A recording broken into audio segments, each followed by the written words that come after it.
Brian, the chairman of WGA, who decided that in his leadership role for WGA over the course of this year, he wanted to create a framework for sharing best management practices on drought response. What we're doing through WGA is we're trying to bring together thought leaders, identifying the places where there's opportunities for policy innovations, and there's also opportunities for on-the-ground management strategies that help communities, state, industry manage drought. We've already had a workshop series of 5 workshops. You can find out about all of those on WGA's website, westgov.org. There's a section on the Drought Forum that has details about the meeting series, this webinar series, and all of the other resources that we're capturing as part of the project.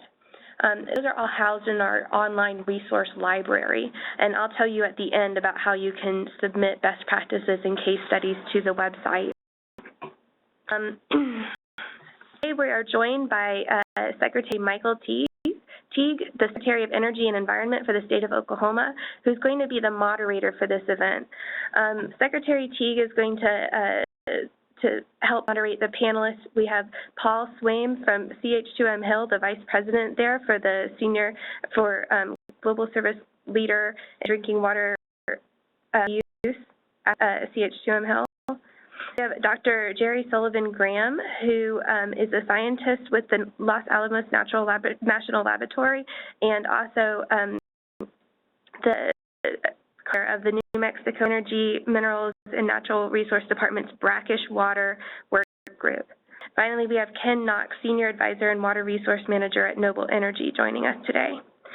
Each panelist will deliver brief opening remarks, and then Secretary Teague will ask a few questions of the panelists in order to begin discussion. After their initial discussion, we'll have a question and answer session from attendees.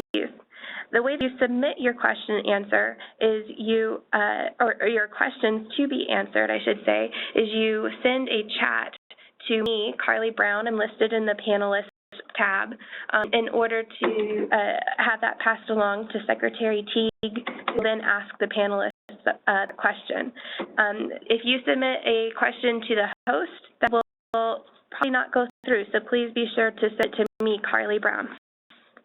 We are recording today's webinar.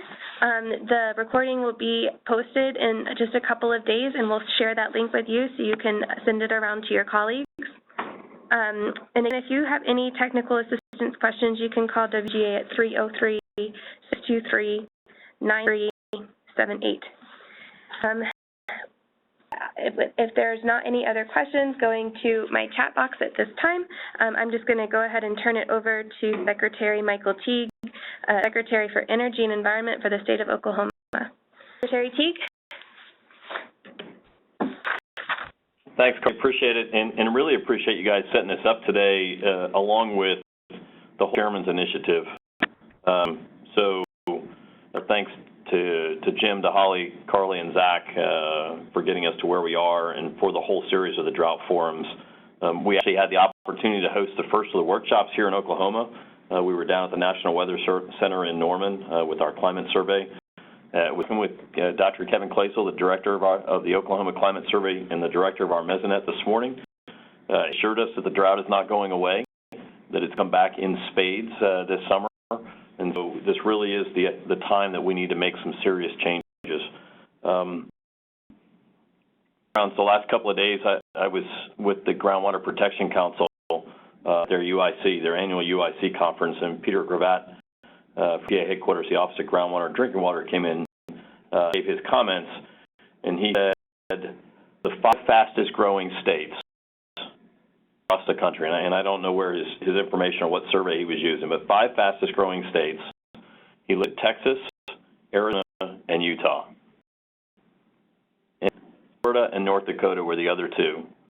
And all 5 have got water issues, and 3 of them are WGA member states with huge water issues. Texas is expected to increase their population by 50 million people in the next 10 years. So we got to find some serious solutions on what we're going to do with water, so that we can keep not just our economies going and our way of life, but how we continue to keep our country moving. Very specific recommendations that Patty talked about: recycle and reuse. Gave San Antonio as the largest use system in the nation, and the incredible economic development they've gotten because of proactive water policies and systems. Talked about aquifer storage and recovery. We've talked about those different options here in Oklahoma, certainly bringing together our sector, our agricultural sector, our municipalities, our utilities, because what I'll say is that we've got to get out of our silos. There's not one particular part of our economy or another. There really does need to be an all-hands approach. And again, hats off to WGA for bringing all those different groups together throughout the series of workshops and today as we start this forum.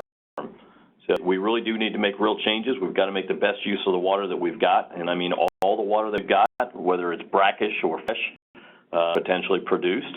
I think there's lots of opportunity there, and I think the panelists today have really got some great some ideas to share with the entire group. So we do need real discussion. It's not intended to be Mike Teague and 3 speakers give speeches and everybody else sits out there and is quiet. So we really do want you to send your questions to Carly so that we can get a good discussion going on.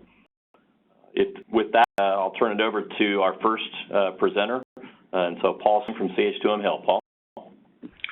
Well, thanks, Secretary Teague, and good morning, everyone. Good afternoon, I guess, in some places that are participating. It's a privilege to be here and present some of the work that CH2M Hill has been involved with. So I have a few slides just to set stage for the later discussion, and want to drill in a little bit into the municipal water and wastewater market, as Secretary Teague was just speaking to. Let's talk about current drivers toward increasing potable reuse.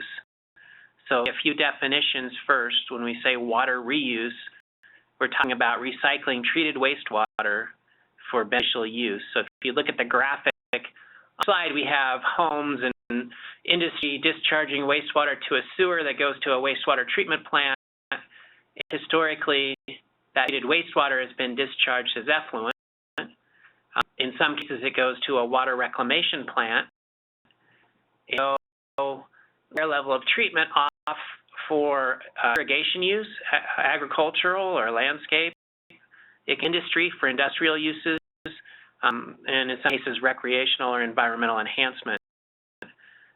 Seen pushes, as Secretary Teague talked about a project in particular, but we've seen pushes towards direct potable reuse and potable reuse, where direct is sending the highly treated water into a barrier, a water body or source, and direct potable reuse is sending that water direct to the water for their use.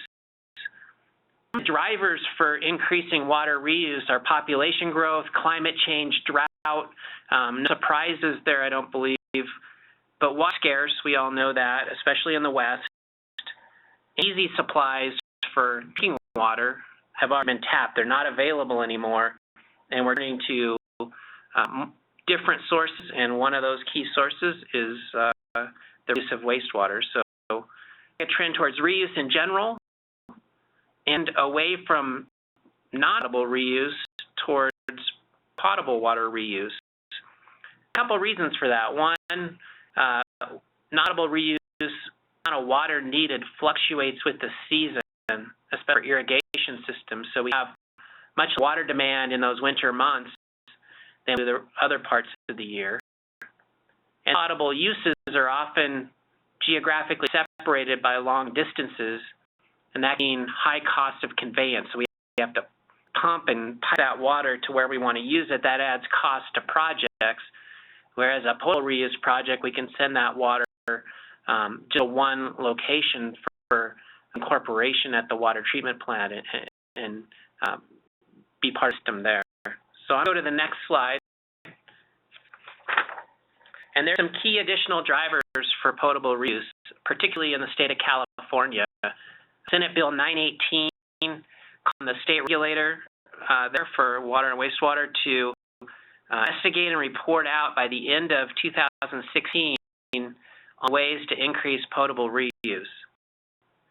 And the Water Resources Control Board has a policy to increase water reuse in California as well. And you can see the graph on the right there, 2009 numbers in acre feet per year, and the goals in California are 1 million acre feet additional reuse by 2020. To put that in perspective, 1 million acre feet, that's 326 billion gallons of water. That's about to serve New York City for about 6 months, plus or minus. That's the water, and then the goal increases by 2030. Just 3.5 million acre feet per year of treated wastewater to the ocean. So that increases the numbers I just talked about, and reuse some of that high amount of water. We're turning to potable reuse, where non-potable reuse becomes costly and infeasible at that scale, and it's more economical to send that water for potable use. And these numbers at the bottom would be interesting for perspective. This is from a paper by Taffler et al. In 2008, looking at the energy uses for different water sources. So ocean desalination, you can see 3,700 kilowatt hours per acre foot. Two sources in California, State Project Water and Colorado River Water, all similar numbers. And then direct potable reuse, purified water, being significantly less energy used as a water source compared to those other options. So next slide. So map of the world, I guess, showing some different potable reuse schemes used in different locations. And the western U.S., and in particular California, has an approach with filtration, osmosis, UV, or ultraviolet advanced oxidation, and then they put the water in the ground with soil aquifer treatment. And that approach works well in some locations, like Orange County Water District, for a decade or so or more. You can see that other parts of the world have followed suit. Singapore, Queensland, using similar approaches. In some locations in the U.S., though, we've seen different approaches used. Key example is the Upper Occoquan Service Authority in Virginia, where we use a different treatment approach with granular activated carbon. And we've read a report, C.H. Tuam Hill, Larry Schimler, and Mary Jo Keeley as lead authors, called Fit for Purpose Water, the Cost of Over-Treating Reclaimed Water, and that's Water Reuse Research Foundation Project 1001. And drilled into looking at treatment options for potable reuse and evaluating whether there's a one-size-fits-all. So now I'm up here with my opening remarks. So here's two different retreatment trains we drilled into. One is on the bottom is the membrane filtration, reverse osmosis, advanced oxidation approach, and the other is more traditional treatment approach with ozone and biological filtration and granular activated carbon and disinfection. And we, as this work that I cited, looked at triple bottom line factors, so economics, social criteria, environmental criteria, influenced by this selection, and there's some major differences. If we get a slide, in costs, we see that approaches used in Virginia and other parts of the U.S. are much lower cost. And if we have some time, we might look at some of the triple bottom line criteria. But one point I want to make is that nobody lives by the ocean. That's nice in California or Singapore. Here in Colorado, where I am, or in Texas, or part of Texas, other parts in the western U.S., we don't have an ocean nearby. We can't discharge osmosis concentrate to the ocean, and costs for potable reuse escalate significantly, as shown in this graph. So we have to treat that concentrate as well. Those are my kind of opening remarks, I guess, related to direct potable reuse and some of the work we've done incorporating sustainability criteria and looking at different treatment approaches to achieve different objectives we have for reuse. Okay, thanks. I appreciate it and appreciate the information. For everybody, we're going to go through the three speakers and everybody do their opening remarks, and then we'll start into the moderated discussion. So to Dr. Jerry Sullivan-Graham with Almas, the topic is Brackish water. Thanks, Secretary Teague. I appreciate it, and I want to thank the Western Governors Association for putting this on. I think that these kinds of discussions are absolutely crucial so that we can understand the issues surrounding the use and reuse of alternative waters and make good decisions as we go forward with this. My first slide here is just so that folks have my contact information.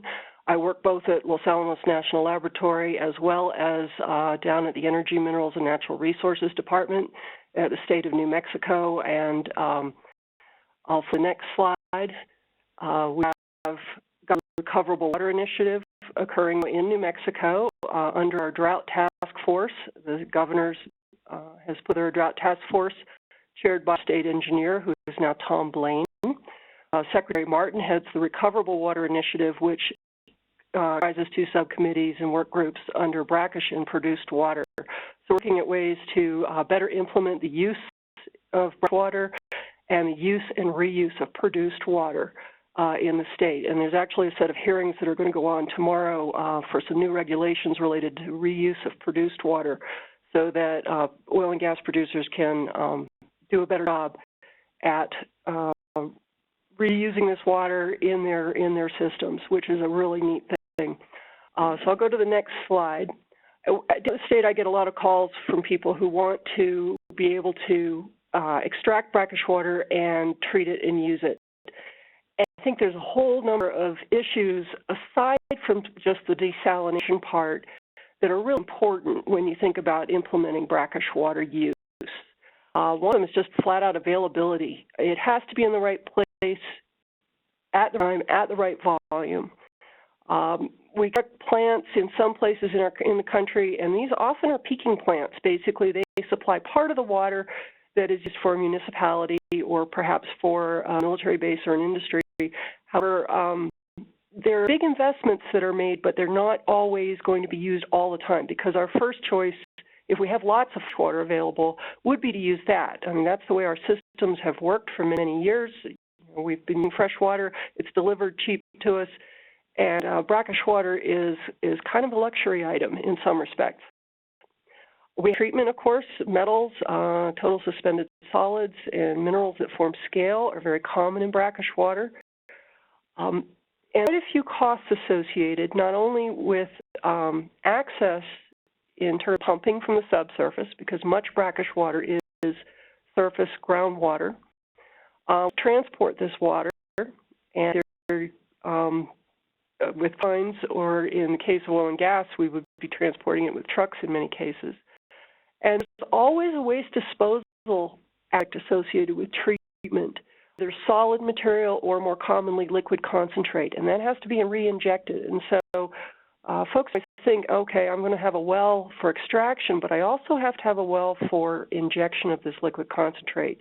And there are rules and regulations that apply to these wells, as well as construction guidelines and rules. So it can cost quite a bit to all the aspects in dealing with this disposal, particularly in an inland situation. And I appreciate the segue from Paul on that one. Market analysis. People don't always think about, who's the customer and how much is that customer willing to pay. Municipalities are used to providing water to their customers at low prices. If you raise the price, it gets to be a touchy issue. And I think that we do not always price in the aspect of scarcity. There's a really good open market for water. So we don't always see prices going up when scarcity increases in all cases. The motivation to keep water prices flat. So the perception that people have as to scarcity does affect the price and how much people are going to pay. There's considerable infrastructure investment, capital costs that are needed when you are building a plant to treat brackish water. And they also have to deal with risk perception, both industrial and for human uses. Folks always willing to accept water that isn't of their river or their normal source of water, like their reservoir, and so they will have questions and want to know, what are the problems that I might get? Will there be arsenic in the water, for example, or for industrial, is the salt mix in the water going to be correct for what I need to do? Use in the environment, this is absolutely crucial, and it's something that New Mexico is definitely taking a look at. Just the handling of water, brackish water, is a bigger deal than it is for normal freshwater handling operations.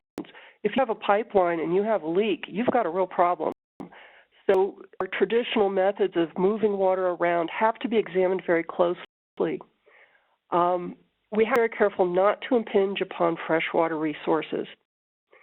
There's a perception that there is a lot of brackish water out there in the West States in particular, and indeed there are reservoirs that do a lot of stated thickness with brackish water in them.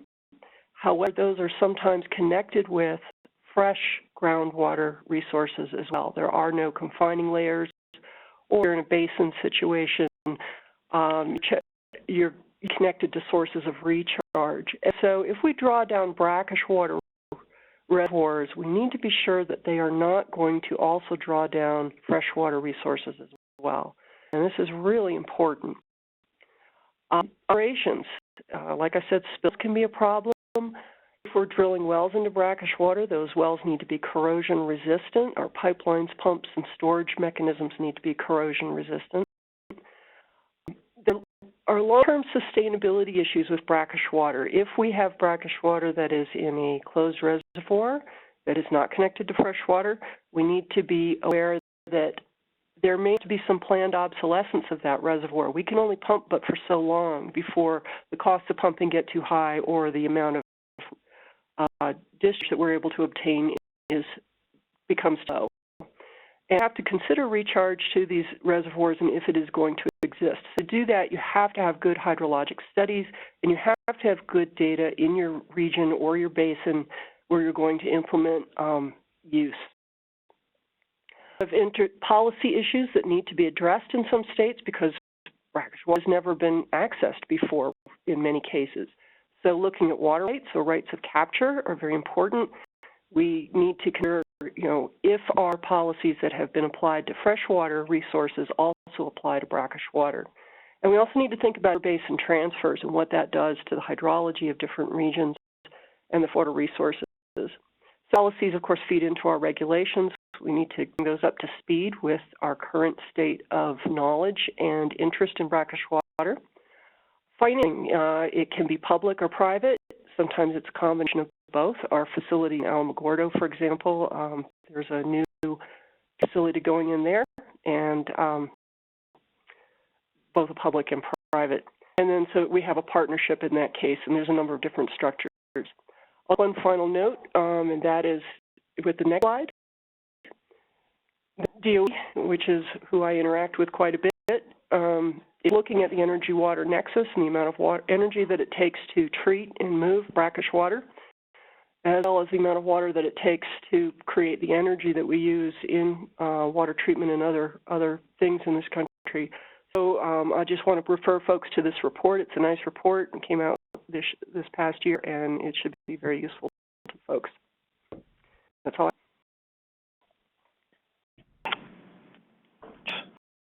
The presenter is Ken Knox from Noble Energy.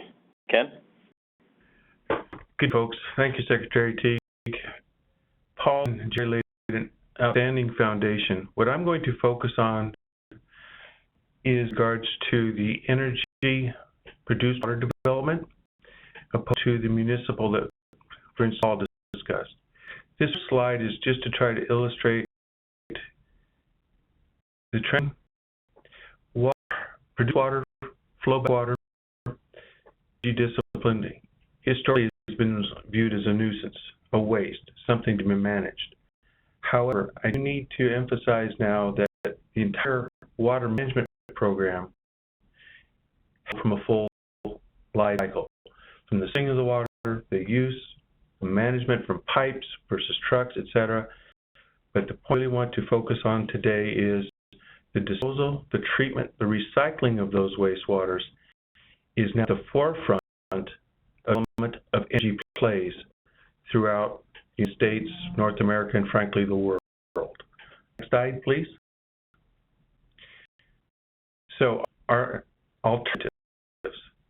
Only a few years ago, the predominant, if not exclusive, method of disposing of these flowback and produced waters that feed back as part of the hydraulic fracturing process was charged in deep underground injection wells. There were some small scale in areas where it was put into ponds for evaporation and also perhaps off-site commercial disposal facilities.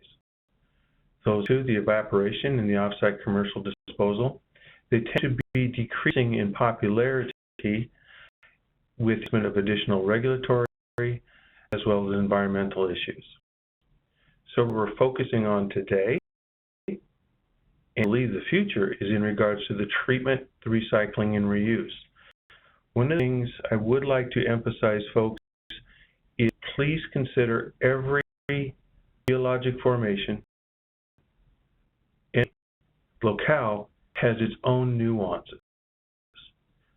For example, part of my work with Noble is ranging from the Marcellus Basin in Pennsylvania and West Virginia, Colorado to Nevada. All those have unique chemical, petrochemical characteristics, and so that in water, the waters have unique nuances as well. So we or customize, if you will, our processes to meet those in situ type of conditions. We don't use a single form treatment, recycle and reuse. It's often a train, if you will, that is chemical, physical, and mechanical processes. To integrate that within the freshwater supply system. What I'm speaking of there is that when we're using hydraulic fracturing, that is what is bandied about most in the public perception for energy development. That is approximately 95 to 98% of our total demand being drilling, dust site. But using that water, we are all capturing this, treating it, blending it with our freshwater supplies, an increasing ratio, reducing our freshwater demands. That refers back to that full cycle diagram that we can continue to advance our recycling and reuse, that beneficial in reducing overall freshwater supply demands. Please. So what stations we use for this? Well, the logistics of this gets a bit or perhaps challenging at times. Sometimes our development is over a wide, disparate type of regions, both topographical, scale, and so capture this from individual wells, pipelines now instead of trucks, for lined multi-barrier tank facilities. That's advancing on today. We've got the treatment options and the uses. But what we need to do is manage all of these in an integrated manner so that we have, frankly, business decisions where we integrate the cost, the quality, the amount, and the location. And focus on that. A business decision, it's the right thing to do as well, but integrating recycling and reuse of waters in context of, yes, the environmental, but also the community values. Because as spoken to earlier, those of us in the Western United States recognize the precious value of water resources with our irrigation, rural water supply, other commercial neighbors. Next slide, please. Culture. Oftentimes, one of the reasons we hear is, why don't we treat and recycle this water and just put it back for application on farms for irrigation of crops, stock watering, etc. There are places, frankly, where that works. There are also times where it doesn't work from very practical effects. The issue is, if you're in the high plains of northeastern Colorado, often the soils don't long-term farming practices. It's range country. So frankly, not a demand or a market for water in that area. And so Wyoming, where we practice this, stock watering, the use of these treated waters for those ranchers is highly coveted. So that's part of what we're doing. And also, again, it gets into the logistics. Capture these in an integrated network for delivery at a localized scale. And final slide, please. Oh, excuse me. Regulatory considerations. As Joe covered earlier, the rights and the permits. We have the nuances of the doctrine of prior appropriation, doctrine, the lens thereof in the 17 Western United States, being respectful of those existing water rights, frankly, the Byzantine nature of groundwater law in the Western United States as well. We must work within those systems. Quality and environmental compliance tend to evolve, and they're often site-specific at a localized scale on a key or even a smaller subsidiary of a municipality that we address as well. One of the other challenges we have in business application is navigating through those evolving requirements when we have multiple jurisdictions. Next, please. So, our use of the irrigation, stock watering, construction, and dust control. We actually promote and use that. It takes a waste and applies it to beneficial use. Has supplemental demand of decreasing our freshwater supplies. We've talked to logistics about it and the regulatory as well. And so one of the discussion items I'm hoping to get input myself and learn from is in particular regard to guidance and other panel members might provide us in getting through multiple government agency levels. So thank you.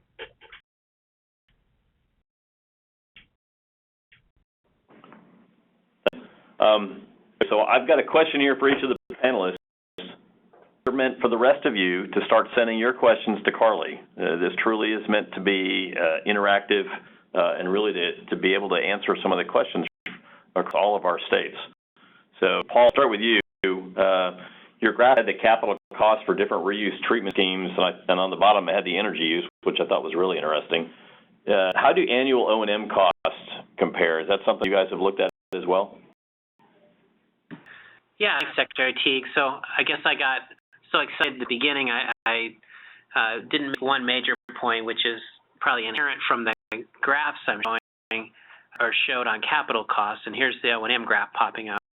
But we have technology. We can use a contaminant we can treat for it at this point in time. So now we're getting the details of what's the most appropriate way to do that. So if you look at the O&M cost graph here that's popped up on the screen, you see that the ozone, biological filtration, granular activated carbon, UV infection approach is significantly lower O&M cost too, and there's some fluctuations with how often you replace your carbon media, but as a whole, the O&M costs are quite a bit less than the more traditional coastal approaches where you're using high pressure membranes. Those have higher energy use, and then the cost of dealing with the concentrate as well. And the sustainability criteria as well, if maybe we have a quick look at the next graph. Greenhouse gas footprint, for example, kind of follows suit with the O&M costs, and we have a much lower carbon footprint. And here it's been monetized, but more sustainable approach. So there's some big differences in the treatment approaches. They both work, but there's big differences in cost and sustainability that we recommend looking at on a site-by-site basis. Okay. Water desal, and certainly different from seawater desal, which is the one that I'm most familiar with. Actually, but the military, the Army's got a desal plant in the Sinai, and learn more desal than I ever wanted. But can you explain the differences between brackish water desal and seawater? Absolutely. One of the key things is the location, and Paul mentioned this earlier as well, is that brackish water desalination is often also equated with inland desalination. When you do seawater desalination, you've got a great big reservoir of water known salinity, about 35,000 milligrams per liter is typical seawater salinity. Brackish water will vary widely in its quality. It'll be up to about 10,000 milligrams per liter is kind of a definitional cutoff, although it's not limited to that. Brackish water is going to be from a variety of different kinds of reservoirs in the subsurface. It's going to have different chemistry no matter where in different reservoirs will have different chemistry, so you need different treatment processes tailored to that specific location. And then you have the concentrate disposal. For seawater desal, you can discharge the concentrate back into the ocean. Relative proportions of the constituents are about the same as what's in the ocean, so dilution is indeed a solution there. But for inland desal, you have additional costs in handling associated with subsurface injection or perhaps evaporation ponds. So that's the difference. Okay, thank you. And Ken, you talked about, to use produced water. Actually, the question is, what regulatory roadblocks do the companies see in being able to use produced water? And it's a question we've asked a bunch here in Oklahoma, not only from drought solutions, but also looking for some earthquake solutions. But what we see are some of the regulatory roadblocks that you guys have encountered. Secretary Teague, it's a tough balance.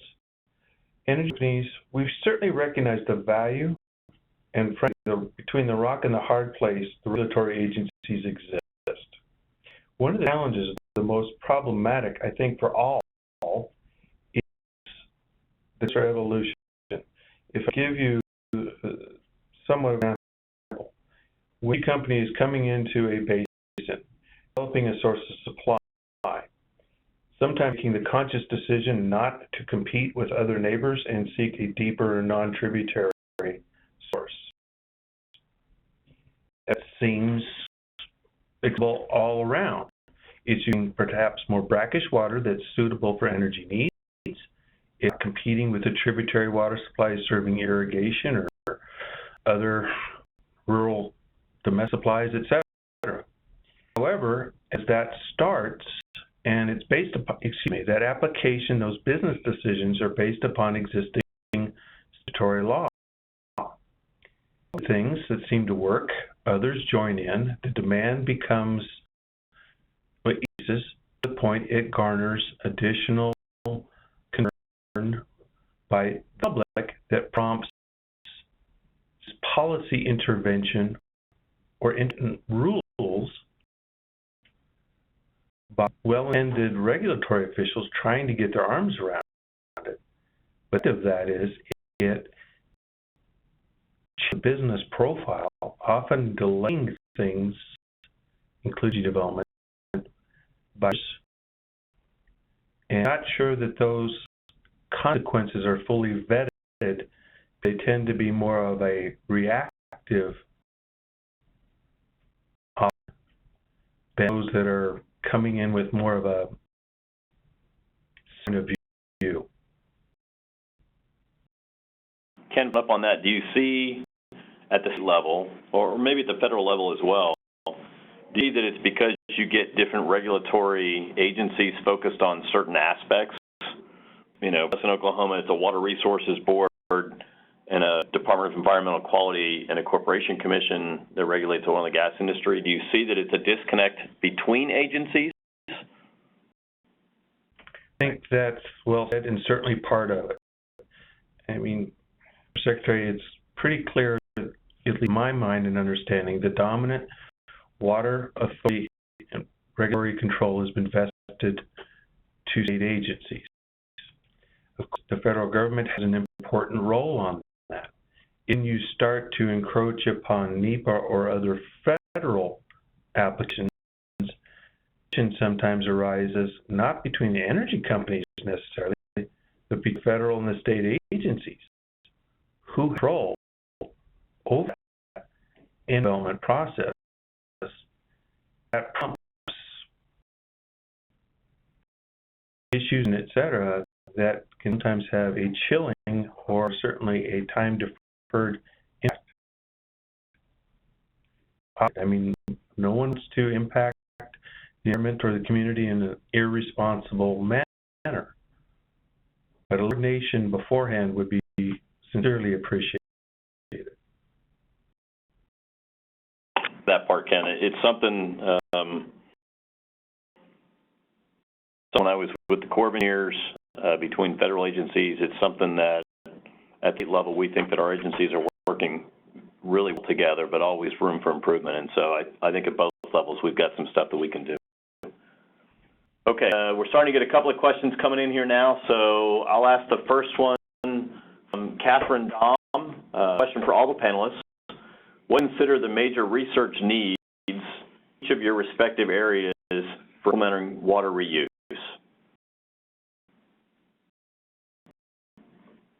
Sure. So the Water Reuse Research Foundation has done an outstanding job of jumping into that exact question, and they've raised a deal of funding in California given the significant drought, attached a number of research projects covering all sorts of different areas. Some of the other research organizations in the municipal sector, such as the Water Research Foundation, are doing the same thing. But some developing areas relate to what standards be, and right, that's kind of a state-by-state consideration. California is really led the way and focused in on what kind of pathogen barrier do we need through treatment for method reuse. What are some of the implications on good water chemistry when waters are merged together? There's a number of different areas of research that are going on, all the way to how do we communicate with the public and make sure that that fear factor goes away. So, I mean, I think we're on top of research needs. There's a whole slew of great projects going on and more planned, because I think our industry has realized that this is an incredible resource to have wastewater that we can reuse, and to drought in particular. So I think that research is already underway to a large extent.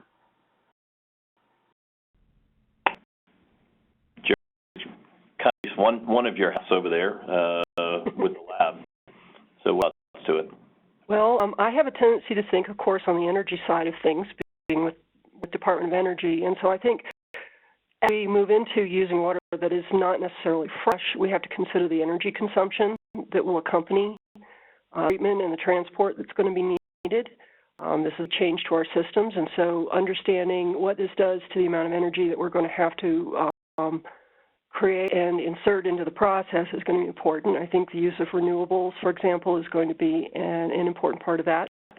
It'll also keep the costs down, we hope. And then I think the other part of it is understanding responsible use and the big picture surrounding different watersheds or basins. Change how we are using water in a basin or a watershed, we can be aware of what happens to the other users in that watershed and to the natural system as well.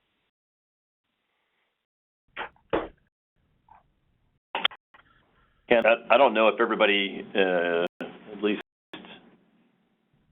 it's really not as well known just how much research goes on within your industry. I mean, we think of the GEs and their R&D facilities, but the industry is very involved in the research and the R&D side of this. So your thoughts on research needs? Well, and to reach freshwater demands, but frankly, from a business perspective, getting ahead of the game puts those engaged in this actively in frankly a more robust competitive advantage. Yes, we need to go and focus upon the reach that allows us to recycle and reuse these flowback and produced waters. To that end, I share from our company's perspective, we've entered into a very robust research and development program where we work with proposed vendors. The vendors range from GE to a person with a test kit in the trunk of a Buick. Universities. We work with the National Renewable Energy Laboratory in Golden, all designed to maximize our recycled waters and frankly to drive the cost down. And we're doing that. We're developing in some fixed facility plants that operate in the range of 200 to 500,000 gallons per day. Doing that flowback water, recycling it, and reusing it. An actual ongoing practice.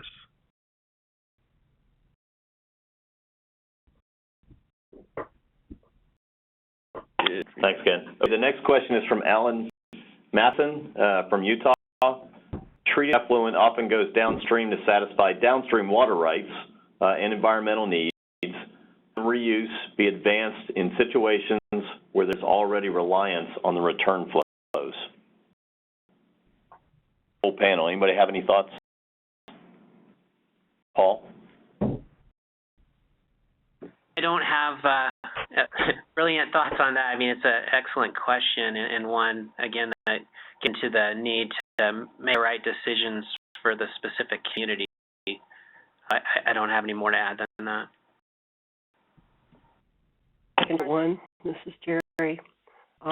Basically, there's a real lack of information out there on a basin scale to understand what impacts are if you start changing the use in different, places and have a potential user farther downstream. I know the states are trying to get a handle on this, but I think some of the things that need to be done include better data collection that is more tailored to answering this sort of question.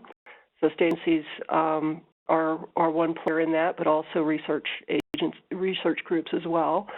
And then I think the regulations are going to need to be flexible and open to getting these scenarios and create balance. I think maybe an open market would also help.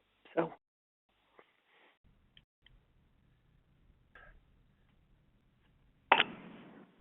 What I'd add from from what we were able to learn on this question, I think that Dallas, Fort Worth area has got a man-made wetlands facility down there that the North Texas Municipal Water District operates. And if I remember right, they have something as part of their permit that they have to provide amount of downstream flow so that they meet the downstream water requirements. Go ahead. See, this is Ken Knox. Just to build on what you said, and a bit of a confession, I was a former water administration official in Colorado. It's quite insightful. This all gets to a lot of folks talking about conservation.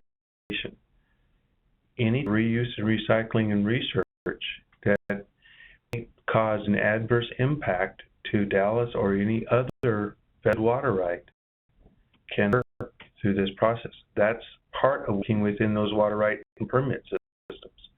Advancements to reach water is very beneficial, but not at the cost of being a downstream water right or permit. Definitely when the downstream folks are being impacted by the same drought.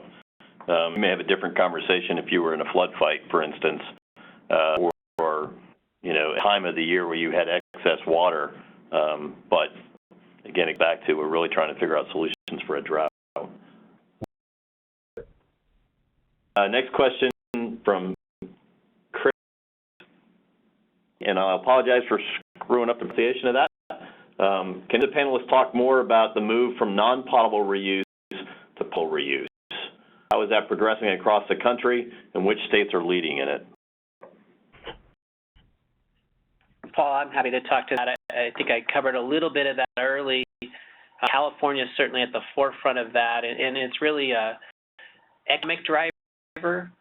Where's the use going to be for that water? So if we can convey it to the water utility, and there's steady demand for that water, then that's more economical than seeing water to golf courses and industry and spread out places you have to pump and pipe and have longer conveyance costs. So one of the drivers for direct potable use, the year-round use is higher compared to indirect. States leading the implementation, in addition to California, Texas has a number of having fairly high-profile projects driven really by water scarcity. In Big Spring, Texas, Wichita Falls, Texas, are in various stages of implementing their own direct potable reuse projects driven by need. Oakland has some projects under consideration, so we're seeing really the drought is most severe, and those are the places implementing projects. Well, maybe outside the scope of the Western governors, but have you seen or CH2M Hill involved in anything outside of Western states that have been impacted by drought? I'm thinking more Florida, Georgia, Alabama, some of those areas that are having fresher concerns, maybe not necessarily the drought the way we see it, but still issues. Are you seeing anything in other states? Yeah, there's lots of reuse projects in other states, not direct potable reuse projects per se. Internationally, though, we have Australia in Queensland showed up on my map and had a severe drought. Other places in Australia as well. So we've been working on a project called the Beanyip Project. That's a potable reuse project in Australia. So even in the U.S., this is a hot topic.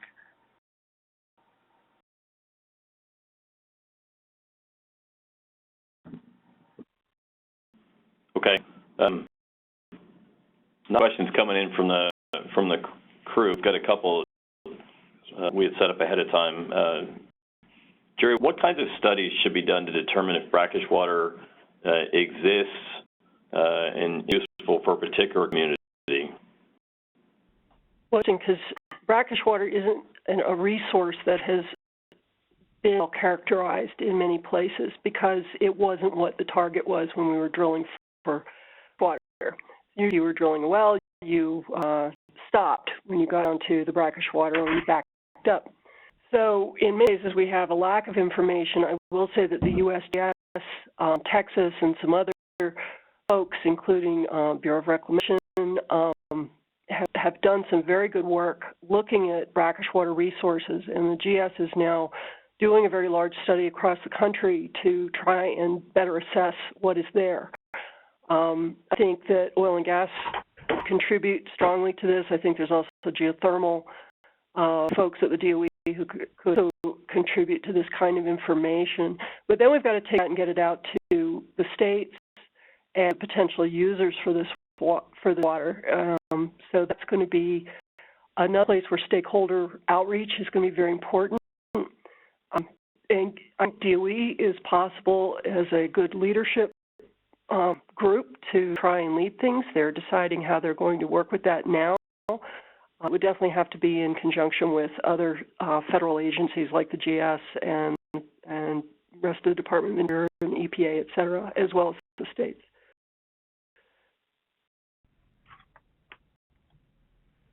Okay. The next question we've come in, actually, we've gotten a couple of, several who have been on the same topic, and it expands, Jerry, on what you were just talking about for brackish water, but it goes to reuse. So what regulatory uncertainty for water reuse and produced waters? For example, homeowners associations directly reusing water for irrigating, anything for the group to add. And we've seen some of the same things here within the state in Oklahoma, that some communities certainly recognize the problem and want to be very aggressive. And the question is, do we have the regulatory framework in place? Do we need to change our state statutes to be able to incorporate reuse and recycling? Thoughts from the panel on that one?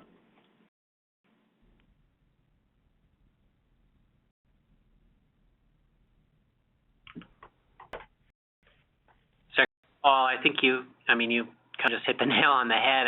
Reuse is unique in a way on the municipal side because it's regulated differently from state to state, and there are probably a myriad of issues that be navigated differently from one location to another. And we have a national regulatory approach developing for level of treatment, let alone the issues that this question gets into. Are interesting ones and certainly need more action. I can speak at least to New Mexico in that, and I mentioned this earlier, is that we are revising regulations for oil and gas so that they can actively reuse produced water. It'll improve the mechanisms that they have to use recycling facilities, to invest in these facilities. And I think the state legislators are very excited about the possibility that it will take trucks off of the road. The thing that's going on is that there have been state regulations revised to allow for recycling of gray water and at the homeowner level. So from an energy perspective, we have almost unanimous consent when we're reusing the water for industrial purposes. But then recycling and treatment processes, we're able to use that for other applications. And it's where some assistance, identifying and knocking down some roadblocks to serve those communities would be very helpful. Yeah, Ken, following up on that, does that get to looking out, the way I say it is they got to break out of their silos.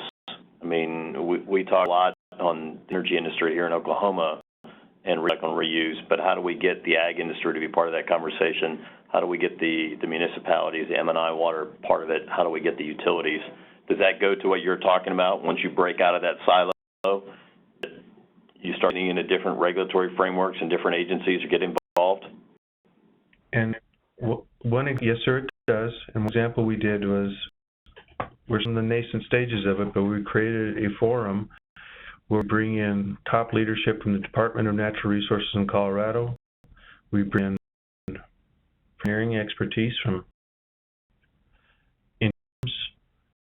representatives of the agricultural community, environmental community, basically everyone, and we've set up a detailed research program that's funded through multiple sources.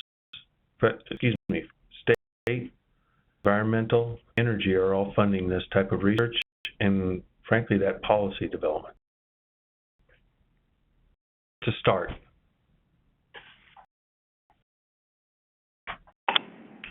So that tags onto that same topic, and I think it's for the whole panel, but this back to Ken and his life. I think he mentioned as a water regulator in Colorado, because I think Colorado's looking at it. Does water or reused fresh water now become a new source of water that has to be regulated and get into water rights discussions? It depends on my layman's perspective is it depends on the original source. If it's on tributary waters or others that are considered to be under the dominion and control, then they may reuse that, again, as long as it doesn't, those return flows don't impact a downstream entity. When you to the tributary supplies, however, that becomes much more of a conundrum that we're working through presently.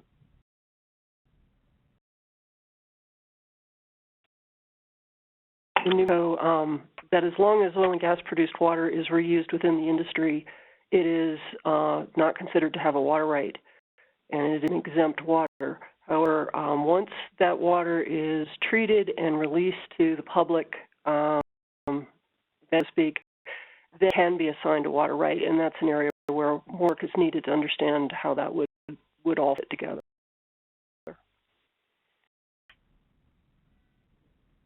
you guys have been engaged in that discussion at all. I thought that Colorado was actually looking at creating a class of water tied to produced water or recycled water. That, unfortunately.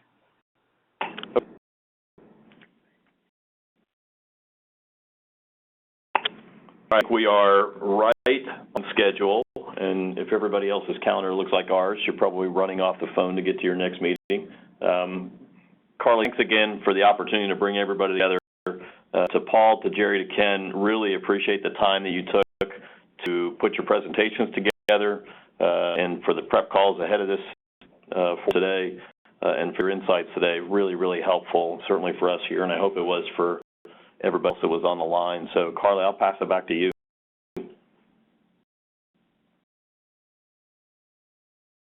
Really good. Just wanted to give you guys a reminder that we will have a recording of this webinar, and we'll send around the link along with a couple of highlights from this panel so that you can review that for yourself, pass it along to colleagues. You can look for that by the end of the week. We just want to thank all of the attendees for joining us for this first webinar. We're going to have 5 more webinars held on the 2nd and 4th Wednesdays of the month, now through the middle of April. So please look back at our schedule and join us for community outreach and consumer technology, drought data, managing forest health for water resources, the differences in hydrology and legal structures and how that interplays into drought response. All of the topics are coming up. We're hoping to join us again for that. And we also hope that you will take a look at the westgov.org Drought Forum page. We have a couple of pages there with resources, best practices, and case studies. And if there's something that we're missing from your work or just something that we've, that we've skimmed over, we are totally receptive to hearing that and fixing that. So there's information on the site about how you can submit your recommendations. I'm sorry we didn't get to all of the questions. We are going to archive those and or we'll look through those and see how we can better respond to those of you that didn't get your questions answered. And with that, I just want to thank you, everyone, again, and especially Secretary Teague and all of our panelists today. Have a great rest of Wednesday.